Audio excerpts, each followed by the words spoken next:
अभी आपको थोड़ी देर में नोटिफिकेशन मिल जाएगा, क्योंकि सुना यह है कि वो भी एक पीछे उनके ताकतवर आदमी है, लेकिन मैं उम्मीद रखता हूं कि जो हमारे एडमिनिस्ट्रेटर साहब हैं वो किसी सिफारिश को नहीं मानेंगे, मेरिट पर बात करेंगे। बिलाखिर गवर्नर सिंध की बात सही हो गई। उन्होंने कहा था कि खालिद हाशमी काम नहीं कर रहे, इनको फारिग किया जाए। एडमिनिस्ट्रेटर कराची साबिक बैरिस्टर मुर्तज़ा वहाब ने जिस अज़म का इजहार किया था और कौम से माफ़ी मांगी थी, और उसकी लाज एक बार फिर गवर्नर सिंध ने रखी और खालिद हाशमी जो कि महज पैदागिरी का घर खोल के बैठे हुए थे, उनकी इंक्वायरी पर इंक्वायरी कंडक्ट हो रही थी और ठेकेदार ने वाज़ेह तौर पर लिखा था कि 25% 1,11,00,000 रुपए रिश्वत मांग रहे हैं, लेकिन बल्दिया उज़्मा कराची में हिम्मत नहीं हो रही थी। लेकिन एडमिनिस्ट्रेटर कराची ने एक जुर्रतमंदाना इक़दाम किया और गवर्नर सिंध को ढाल बनाया, इसलिए कि वो खुद नहीं कर सकते थे। बहरहाल आज बल्दिया उज़्मा कराची ने एक ऑर्डर नंबर 44 निकाला जो 6 अप्रैल 2023 में है, और ये सैयद शुजात हुसैन मेट्रोपॉलिटन कमिश्नर ने निकाला।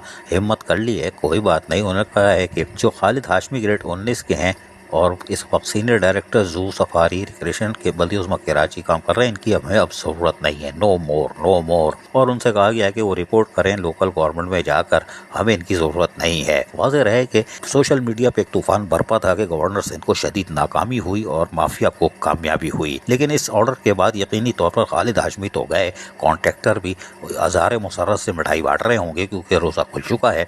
और उसके बाद अब यकीनन कराची चिड़ियाघर की रौनकें बहाल हो सकती हैं, लेकिन अभी भी उस वक्त तक नहीं होंगी जबकि कराची चिड़ियाघर की माफिया और उसके सरगना का सर नहीं कुचला जाएगा, जो कि 1 अरब का नुकसान पहुंचा चुके हैं, मासूम जानवरों को उड़ा चुके हैं और वहाँ उनकी चीज़ों को फरोख्त कर चुके हैं, और मज़ीद नुकसान पहुंचाने का खतरा है।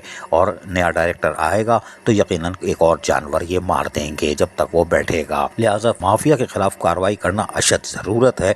और खुराक के मामले पे ये खुद माफिया खुराक की ठेकेदार है, यानी कि उस ठेकेदार के साथ पार्टनरशिप करती है, और उसके साथ साथ जानवरों के जितनी भी बात हुई है उसमें अगर आप देख लें कि जिसको इन्होंने इंजेक्शन लगाया है वो जानवर ऐसा सोया है कि रहे नाम अल्लाह का। लेकिन इस माफिया के खिलाफ कार्रवाई अगर जब तक नहीं होगी तो खालिद हाशमी जैसे 2-3 को और हटा देंगे, कोई फर्क नहीं पड़ता। वो कटोरे पे कटोरा कराची का सबसे बड़ा लुटेरा रज़ा अब्बास रिजवी और वोरा, जो कि CMIT की तहकीकात के बाद चिड़ियाघर से फारिग किया गया था, यकीनी तौर पर ये दूसरा करप्ट आदमी थे जो खालिद हाशमी, इनको उड़ाया गया है। और यकीनी तौर पर अब माफिया का खात्मा करना जरूरी है। अगर माफिया का खात्मा नहीं किया तो चिड़ियाघर पर बात होता रहेगा। अजीज आरिफ, KBS बल्दियाती न्यूज़ कराची।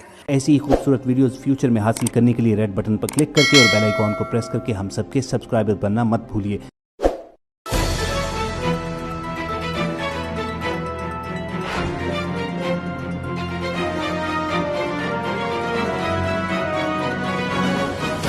KBS बल्दियाती न्यूज़।